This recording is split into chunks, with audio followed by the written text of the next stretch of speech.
প্রতি বছরে নতুন করে মুমিন হৃদয়ে আসে দূর করতে কালো রমজানের আলো, রমজানের আলো, রমজানের আলো, রমজানের আলো, রমজানের আলো, রমজানের আলো, রমজানের আলো, রমজানের আলো, রমজানের আলো। আসসালামু আলাইকুম ওয়া রাহমাতুল্লাহি ওয়া বারাকাতুহু। সুপ্রিয় দর্শক শ্রোতা, এই মুহূর্তে যে যেখানে বসে আমাদের এই অনুষ্ঠান দেখছেন, প্রথমে আপনাদেরকে স্বাগত জানাই। পবিত্র রমজান মাসে আমাদের এই প্রাত্যহিক আয়োজন এসাক ব্রাদার্স ইন্ডাস্ট্রিজ লিমিটেড রমজানের আলো, এই অনুষ্ঠানটি আপনাদের জন্য, আপনাদেরকে নিয়ে, এবং আমরা চেষ্টা করছি রমজান মাসের জীবন ঘনিষ্ঠ বিভিন্ন প্রশ্ন নিয়ে আমাদের অনুষ্ঠানটি সাজানো। এবং আমরা একা নই, কিন্তু আমাদের সাথে আপনারাও আছেন। সে কারণে আমাদের প্রতিটি অনুষ্ঠানে আমরা আপনাদের থেকে 4টি প্রশ্ন সংগ্রহ করি এবং তার জবাব শোনার জন্য আমরা প্রতিদিন আমাদের একজন দেশের খ্যাতনামা আলেমকে আমাদের স্টুডিওতে আমরা আমন্ত্রণ জানাই। আজকে আমাদের সুনির্দিষ্ট আলোচ্য বিষয় ধৈর্য ও পরমত সহিষ্ণুতা, এবং প্রতিদিনের মতো আজকেও একজন মেহমান আমাদের মাঝে উপস্থিত আছেন। আসুন প্রথমে আমরা তার সাথে পরিচিত হই। চট্টগ্রাম জামিয়া আহমদিয়া সুন্নিয়া আলিয়া মাদ্রাসার সুযোগ্য মুহাদ্দিস, এদেশের একজন সিনিয়র আলিমে দ্বীন হযরতুল আল্লামা জনাব মাওলানা আশরাফুজ্জামান আল কাদেরী। আসসালামু আলাইকুম ওয়া রাহমাতুল্লাহ। দর্শক শ্রোতা, ধৈর্য ও পরমত সহিষ্ণুতা। রাসূল করিম সাল্লাল্লাহু তাআলা আলাইহি ওয়াসাল্লাম পবিত্র শাবান মাসের শেষ দিনে একটি খুতবা দিতেন। সেই খুতবার ভাষাটা যাহা ছিল, তন্মধ্যে রমজান মাসের একটা পরিচয় ছিল। নবীজি পরিচয় বলেছেন, এই রমজান মাসে শাহরুল মুআসাত, শাহরুস সবর। এই রমজান মাসের আরও কয়েকটি নাম আছে।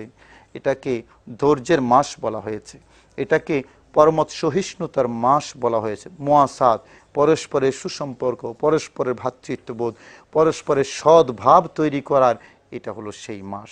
এই রমজান মাসকে কেন ধৈর্যের মাস বলা হলো? ধৈর্যের মধ্যে কি আছে, আমাদের কি সফলতা আমাদের আছে, মানব জীবনে ধৈর্যের গুরুত্ব এবং প্রয়োজনীয়তা কতটুকু, এবং মানুষে মানুষে যে সদ্ভাব, মানুষের মধ্যে যে সুন্দর সুসম্পর্ক, একটা সমাজের শৃঙ্খলা, সমাজের শান্তি প্রতিষ্ঠার জন্য প্রয়োজন, নবীজি কিন্তু সে কথা বলেন নাই। সে কারণে এই রমজান মাসকে শাহরুল মুআসাত বলা হয়েছে। কিভাবে সিয়াম সাধনার মাধ্যমে একজন ইমানদার মুসলমান ধৈর্য লাভ করে, মুআসাত অর্জন করে, সেই গুরুত্বপূর্ণ বিষয় কিন্তু আমরা আজকে আলোচনা শুনবো। আপনারাও আছেন আমাদের সাথে। আসুন আমরা আমাদের সম্মানিত অতিথির কাছে এ বিষয়ে জানি যে ধৈর্য এবং মুআসাত, যেটা হাদিসের ভাষায় সবর এবং মুআসাত, এ বিষয়ে আপনি কিছু বলুন। আমরা হাদিসে পাককে সামনে রেখে কোরআনে করিমের আলোকে এটা বলতে পারি যে আল্লাহর হাবিব মাহে রমজানুল মুবারককে শাহরুল মুআসাত বলেছেন। তো মুআসাত শব্দটার ভেতরগত অর্থ হলো মুশারাকাত, অর্থাৎ একটা কাজে পরস্পর ভাগ করে নেওয়া, একটা কাজকে পরস্পরের মধ্যে ভাগাভাগি, দুইজনের পার্টিসিপেশন। হ্যাঁ, দুইজন, আমরা সবাই, আমরা যারা সমাজে আছি সবাই। তো আল্লাহ রাব্বুল আলামিন কোরআনে কারীমে বলেছেন, ওয়াল্লাহু ফাদ্দালা বা'দাহুম আলা বা'দিন ফির রিজকে। এটা সূরা নাহল শরীফে আছে, 14 নম্বর পারায়, এটা 11 নম্বর পৃষ্ঠায়, 13 নম্বর পৃষ্ঠায়। এই আয়াতে কারিমার অর্থ হলো আল্লাহ সবাইকে সমান রিজিক দেন নাই, অর্থাৎ ধন সম্পদ আল্লাহ সবাইকে সমান দেননি। এর মাঝে আবার আল্লাহ রাব্বুল আলামিন যারা ধনী তাদেরকে বলে দিয়েছেন যে দেখো, তোমাকে যা ধন সম্পদ দিয়েছি এগুলো সব কিছু কিন্তু তোমাকে ভোগ করার আমি একদম ফ্রি লাইসেন্স দেই নাই। ওয়াফি আমওয়ালিহিম হাক্কুম মালুম লিসাইল ওয়াল মাহরুম। আয়াত এটা 26 নম্বর পারার শেষ পৃষ্ঠাতেও আছে, সূরা যারিয়াত, এবং এই আয়াত 29 নম্বর পারাতেও আছে, দুইটা জায়গাতে আছে। যাদেরকে দেইনি তাদের হিস্সা তোমাদের মালের মধ্যে দিয়েছে। এবং কোরআনে কারীমে আল্লাহ রাব্বুল আলামিন এটাও বলেছেন লিউনফিক যু সাআতিম মিন সাআতি, যাকে যেভাবে দিয়েছি সে সেভাবে খরচ করতে পারবে, ইনফাক। এজন্য একজন ধনাঢ্য মানুষ, ধনী মানুষ যদি তার পরিবারের জন্য খরচ করতে যদি কার্পণ্য করে, এটা তার জন্য দোষ। একজন গরিব মানুষ, যাকে আমরা সাধারণত মানে সম্পদ, সহায় সম্পদহীন বলি, সে যদি তার বাইরে খরচ করে, যদি তার আওতার বাইরে কর্য করে, এই করে সে করে করে, এটাও কোরআন কারীম বলেছে যে এটা ইসরাফ। মুদ্রা কথা হলো, সমাজের উচ্চবিত্ত মানুষ যারা, তারা কিন্তু স্বাভাবিকভাবে পার্থিব সুখ স্বাচ্ছন্দ্যে থাকে। নিম্নবিত্ত মানুষরা, এই যে বর্তমানে আমাদের দেশে যখন রোজার মাস আসে, নিত্য নৈমিত্তিক পণ্যগুলো কি হয়ে যায়, দাম বেড়ে যায়। যেখানে দরকার ছিল সহমর্মিতার জন্য, সহযোগিতার জন্য, সবাই যেন সহজভাবে রোজা পালন করতে পারে, রোজার মধ্যে যে জিনিসগুলো দরকার, নিত্য নৈমিত্তিক প্রয়োজনীয় জিনিস, সেগুলোর জন্য দরকার ছিল ব্যবসায়ীরা বাজারের মধ্যে এগুলা ভালো করে সাপ্লাই দেবে এবং দাম কমিয়ে দেবে, দাম কমিয়ে দেবে। কিন্তু বড় আফসোস, আল্লাহর রসুল এই কারণে উম্মতদেরকে আগের থেকে বলে দিয়েছেন যে জানো এই মাসটা হলো শাহরুল মুওয়াসাত। এই জায়গাটাই সার্থকতা। অর্থাৎ তোমার স্বাচ্ছন্দ্যের কিছু ভাগ তাদেরকে দাও এবং তাদের দুঃখের কিছু তুমি নাও। তুমি নাও। এটা হলো মুওয়াসাত। প্রথমে আপনি যেটা দিয়ে শুরু করেছেন যে এটা পরস্পর সহযোগিতা, ডুয়েল পার্টিসিপেশন। এখানে এক পক্ষ নয়, দুইটা পক্ষ একসাথে শেয়ার করে নেওয়া। সেই জন্যই রমজান মাসকে শাহরুল মুওয়াসাত বলেছেন। আমরা সবর সম্পর্কে কিছু শুনতে চাই সংক্ষেপে। তো সবরের ব্যাপারে যেটা, সবর তো আসলে কাকে বলে? সবর শব্দের অর্থ হলো ইমসাকুন নফস আলা তাআতিল্লাহি ওয়া রাসূলিহি ওয়া মিন মাসিয়াতিল্লাহি তাআলা ওয়া মাসিয়াতির রাসূল। আল্লাহ রসুলের এতাআতের মধ্যে নিজের নফসকে সুদৃঢ় করে রাখা এবং আল্লাহ রসুলের নাফরমানি থেকে বেঁচে থাকা। এই সবরটা কিন্তু আবার আরও একটা অর্থে ব্যবহৃত হয়। সবরের অর্থ হলো ইমহাল। ইমহাল মানে অবকাশ দেওয়া। এই অর্থে কিন্তু আল্লাহকে কোরআনে কারীমে রয়েছে সব্বুরুন শাকুর, সাব্বারুন শাকুর। অর্থাৎ আল্লাহও সবরকারী। আল্লাহ সবরকারীর অর্থ হলো বান্দা এত নাফরমানি করতেছে, আল্লাহ কিন্তু অবকাশ দিচ্ছেন, গফুরুন হালিম। অপেক্ষায় থাকেন বান্দা আমার কাছে ফিরে আসে, আবার ফিরে আসে কিনা, আবার ফিরে আসে কিনা। মাঝে মধ্যে যেগুলা সামান্য কিছু বান্দার উপর আসে আযাব, আল্লাহ বলেছেন এগুলি তোমাদেরকে ধ্বংসের জন্য আমি দেই না, রেকটিফিকেশনের জন্য এগুলি দেই শুধু যাহারাল ফাসাদু ফিল বাররি ওয়াল বাহরি বিমা কাসাবাত আইদিন নাস লিয়ুযিকাহুম বাদাল্লাযী আমিলু লাআল্লাহুম ইয়ারজিউন। তোমরা যেন বুঝতে পারো, যেন আমার দিকে আবার ফিরে আসতে পারো। ওই অর্থে আল্লাহ সবরকারী। আমরা সবরকারীর অর্থ হলাম যে আল্লাহর ইতাআত এবং আল্লাহর রাসূলের ইতাআতের মধ্যে আমরা অটল থাকব, গুনার দিকে পা বাড়াবো। এই যে রমজান মাসকে কেন শাহরুস সবর বলা হলো, আমরা সেই জায়গায় আসছি মুহতারাম। আমরা এর আগে একটু আউটডোরে যাই, আমাদের দর্শক শ্রোতা আমাদের জন্য অপেক্ষা করছেন। দুটি প্রশ্ন নিয়ে ফিরে আসি। আমরা সকল মুসলমান তো ভাই ভাই, কিন্তু নবীদেরকে ভাই বলা যাবে? আমার একটা প্রশ্ন, আমরা যদি সমাজে লোকেদের দ্বারা সমাজ বিরোধী কোনো কাজ করতে দেখি, সেখানে কি আমরা শুধুমাত্র নীরব দর্শকের ভূমিকা পালন করব, না আমাদের করণীয় কিছু আছে?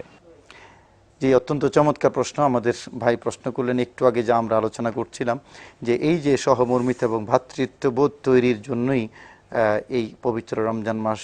তো আল মুসলিম আখুল মুসলিম, মানুষ মুসলমান একে অপরের ভাই। এখন ভাই বলতে বলতে বলতে বলতে আমরা অনেক সময় নবীকেও ভাই বলে ফেলি। দর্শক চমৎকার প্রশ্ন করেছেন, আমাদের এটা খুব গুরুত্বপূর্ণ প্রশ্ন হিসেবে আমরা গ্রহণ করলাম। এরপরে শরীয়ত বিরোধী কাজ দেখলেও কি আমরা ধৈর্য ধারণ করব? Second question. ফার্স্ট কোশ্চেন মোহতারাম, বর্তমান সমাজে যে সমস্ত ব্যাধি আছে, সেই ব্যাধিকে সামনে রেখে দর্শক প্রশ্ন করেছেন, দেখতে পাচ্ছি আমরা। তাই জি জি, অর্থাৎ রাসূলকে ভাই বলার একটা প্রবণতা বর্তমানে চলছে। তো আসলে প্রথমে আপনি সংক্ষেপে বলুন বলা যাবে কিনা এক কথায়।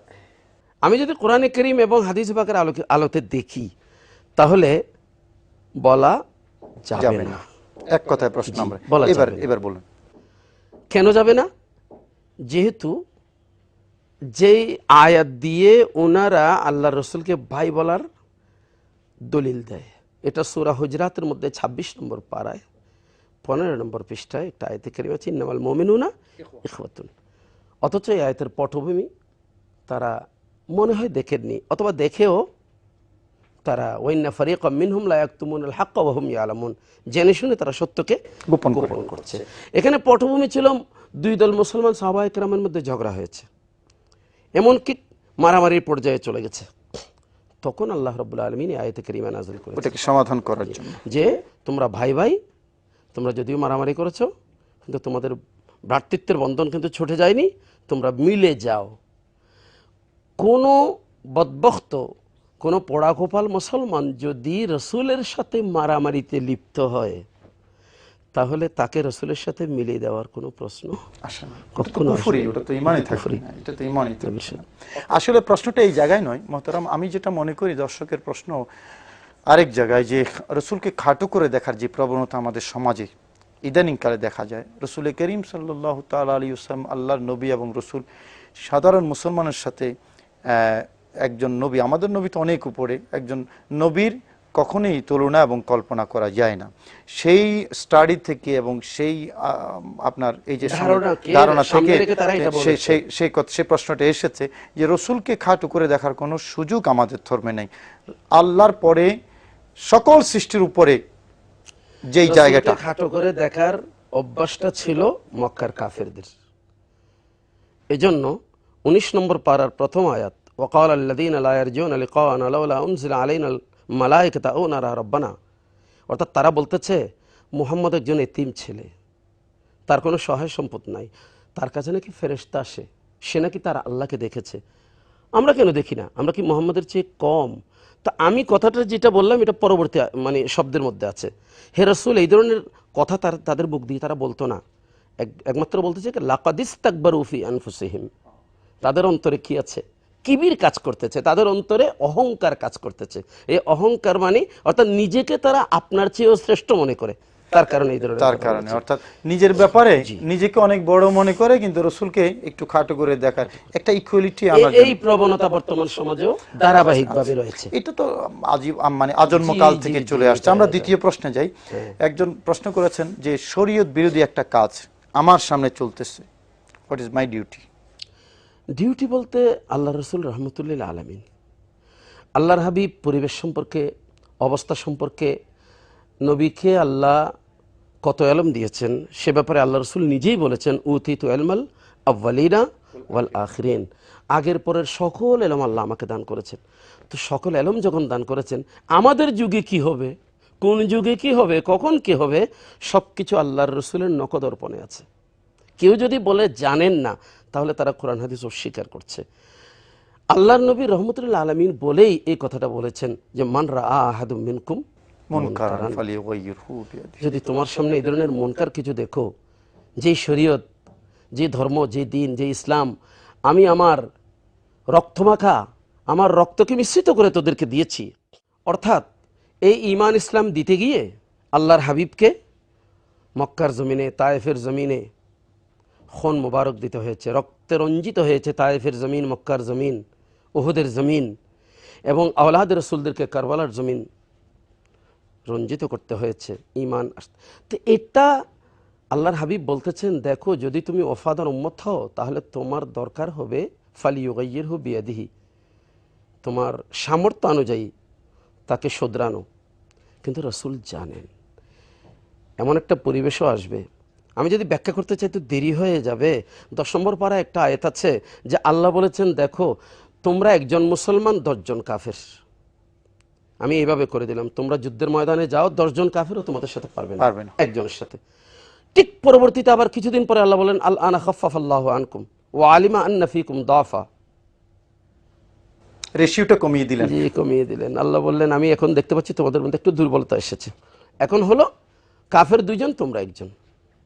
ঠিক তদ্রুপ আল্লাহর হাবিবও এটা করতেছেন যে দেখো তোমরা তো শক্তি প্রয়োগ করবা, কিন্তু শক্তি প্রয়োগ করার হয়তো পরিবেশ নাও পেতে পারো, তখন কিন্তু ফামাল্লাম ইয়াস্তাতি ফাবিলিসানিহি, তুমি অন্তত মৌখিকভাবে হলেও শোধরাবার চেষ্টা করো, বলো মৌখিকভাবে, প্রতিবাদ বলো ভাই এই কাজটা না করা উচিত। সুন্দরভাবে উদু ইলা রাব্বিকা বিল হিকমাতি ওয়াল মাওয়াজাতিল হাসানা, এমন না হেই এমন কেন করছিস, ওই ধরনের না, বিল হিকমত ওয়াল মাওয়াজাতিল হাসানা। এমনও হতে পারে হয়তো পরিবেশটা এত বেশি কলুষিত হয়েছে যে আমি মুখে বললেও আমার জানমালের ক্ষতির আশঙ্কা আছে। এমন কিছু জালিমও আছে যে ওই ধরনের কথা বলতে গেলেও, আমাদের চট্টগ্রামে এমন একজন লোক এই ধরনের করেছে, শুধু সিগারেট পান করতেছে। কেন করতেছ এটা বলেছে, কেরোসিন দিয়ে তাকে জ্বালিয়ে দিয়েছে। নাউযুবিল্লাহ। তাই বলতেছিলাম আল্লাহর হাবিব রহমতুল্লাহ আলমিন বলে এই পর্যায়ে নিয়ে এসেছেন যে উম্মত যদি তাও না পারো ফাইল্লাম ইস্তাতি ফাবি কলবিহি, অন্তর দিয়ে ঘৃণা করো এবং সেখান থেকে নিজেকে সরিয়ে রাখো। মহতারাম, অনেক সময় হয়ে গেল, আমরা আবার আউটডোরে যাচ্ছি। আমাদের দর্শক শ্রোতা আরও দুটি প্রশ্ন নিয়ে আমাদের জন্য অপেক্ষা করছেন। চলুন সেই প্রশ্নগুলো নিয়ে আবার ফিরে আসি। হুজুর, আপনার কাছে আমার রমজান মাসের ব্যাপারে একটি প্রশ্ন। রমজান মাসকে কেন সবুর বা ধৈর্যের মাস বলা হয়?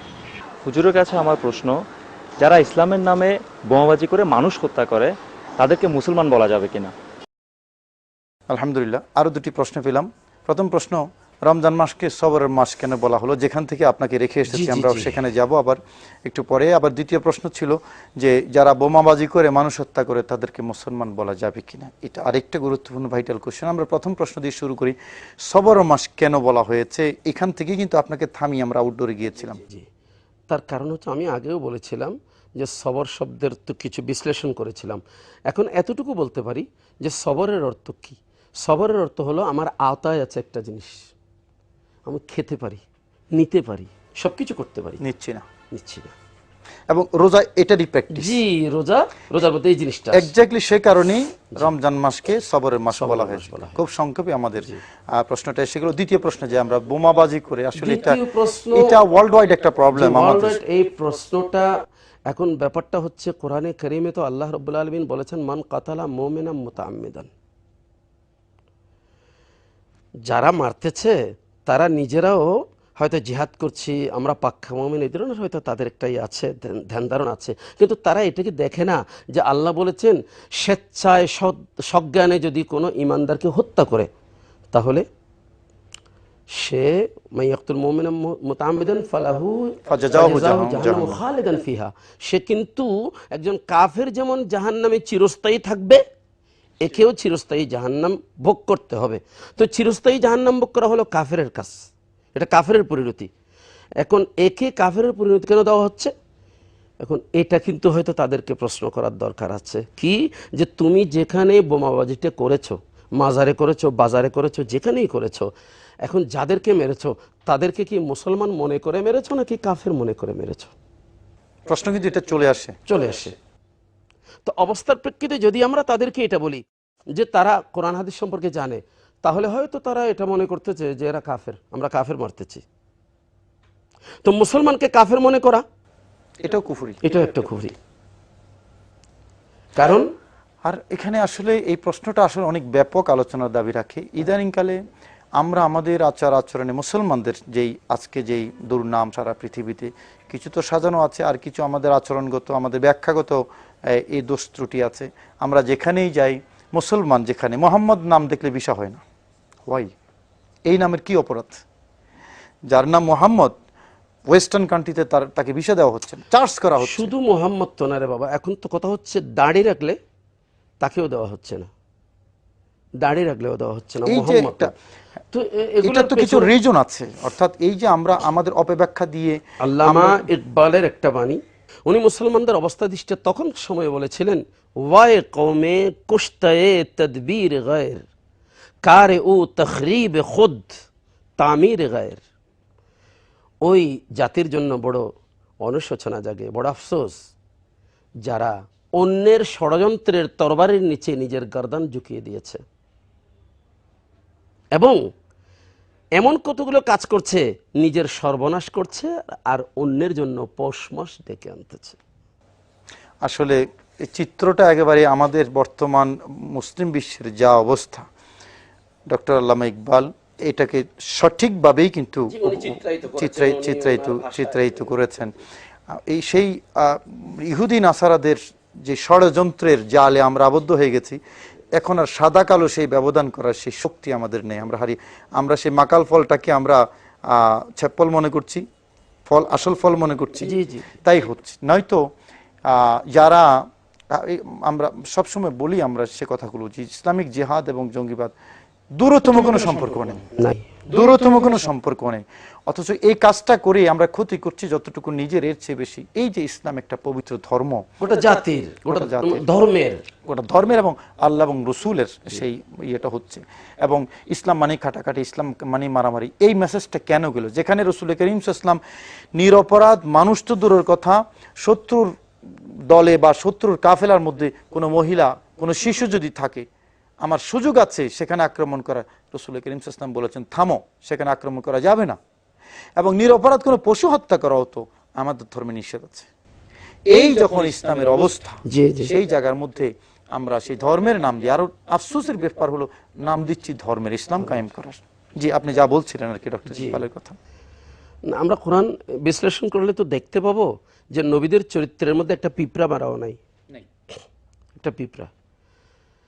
যে 19 নম্বর পারার 17 নম্বর পৃষ্ঠা সূরা নামলের মধ্যে সুলাইমান আলাইহিস সালামের যে একটা ঘটনা উল্লেখ আছে, যে উনি মিছিল করে যাচ্ছিলেন, ওনার সাথে অনেক সাহাবীরা কাফেলা নিয়ে 10 মাইল দূরে একটা পিঁপড়াদের একটা এলাকা, ওখানে সব পিঁপড়া, ওই এলাকা দিয়ে যাবেন। তখন সেখানে আল্লাহ রাব্বুল আলামিন কি সুন্দর করে আমাদেরকে বলছেন যে ওয়াকালাত নামলাতু ইয়া আইয়ুহান নামলু দুখুলু মাসাকিনাকুম লা ইয়াহতিমান্নাকুম সুলাইমান ওয়া জুনুদুহুম লা ইয়াশউরুন, যে তোমরা তাড়াতাড়ি করতে ঢুকে যাও, এদিক দিয়ে হযরত সুলাইমান আলাইহিস সালাম আসতেছেন, হয়তো ওনাদের অজান্তে তাদের পায়ে পিষ্ট হয়ে তোমরা মরে যাবে। এটা উনি শুনেছেন 10 মাইল দূর থেকে। ফাতাবাসসামা দাহিকাম মিন কাওলিহা, আল্লাহর শুকর আদায় করলেন, আল্লাহ তুমি এতটুকু দয়া করেছো যে আমাদের অজান্তে আমাদের পায়ে পিষ্ট হয়ে একটা পিঁপড়াও যেন না মরে, তুমি এই ব্যবস্থা আমাদের জন্য করলা, আল্লাহ তো শুকর আদায় করতেছি। এই হচ্ছে নবীদের চরিত্র।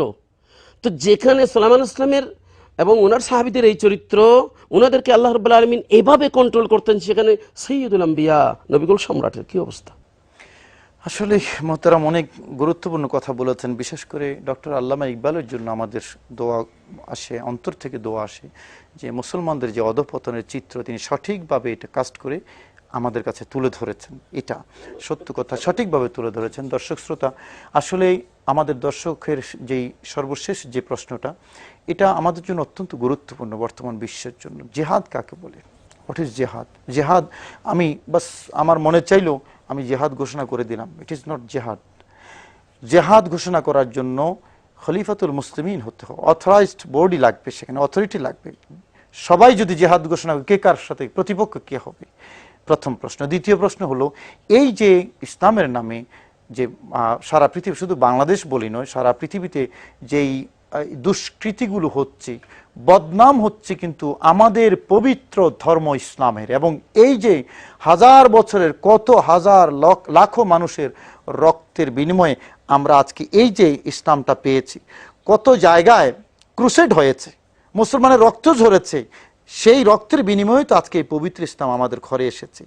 আমাদের আচরণে যদি এই পবিত্র ধর্মের বদনাম হয়, এটার লাইবিলিটিস কে নেবে? এই হলো প্রশ্ন। কেন আজকে মোহাম্মদ নাম থাকলে আমরা বহির্বিশ্বে যাওয়ার ভিসা পাই না?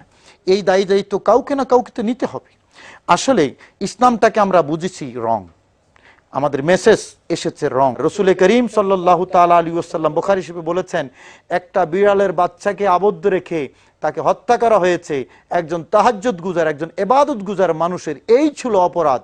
নিরপরাধ একটা পশু, একটা বিড়ালকে হত্যা করার কারণে তার ঠিকানা হয়েছে জাহান্নাম। একটা বিড়ালকে মারার কারণে নিরপরাধ যদি একজন তাহাজ্জুদ গুজার, একজন ইবাদত গুজার মানুষের যদি ঠিকানা যদি জাহান্নাম হতে পারে, সেই জায়গায় একজন মানুষকে, নিরপরাধ মানুষকে, তাও ইসলামের নাম দিয়ে হত্যা করা হচ্ছে। আল্লাহ পাক আমাদেরকে হেফাজত করুন এই রং মেসেজ থেকে। মোহতারাম, ধন্যবাদ আপনাকে অত্যন্ত চমৎকার আলোচনা করার জন্য, এবং ধন্যবাদ জানাচ্ছি আমাদের সুপ্রিয় দর্শক শ্রোতা, এই গুরুত্বপূর্ণ বিষয়গুলো নিয়ে আমাদের এই প্রাত্যহিক আয়োজনে পবিত্র রমজান মাসে আমাদের সাথে থাকার জন্য আপনাদেরকে ধন্যবাদ জানাচ্ছি। আগামীকাল একই সময় একই চ্যানেলে দেখা হবে। ততক্ষণ আপনারা সুস্থ থাকুন, ভালো থাকুন। আসসালামু আলাইকুম ওয়া রাহমাতুল্লাহি ওয়া বারাকাতুহু। প্রতি বছরে নতুন করে মুমিন হৃদয়ে আসে দূর করতে কালো রমজানের আলো, রমজানের আলো, রমজানের আলো, রমজানের আলো।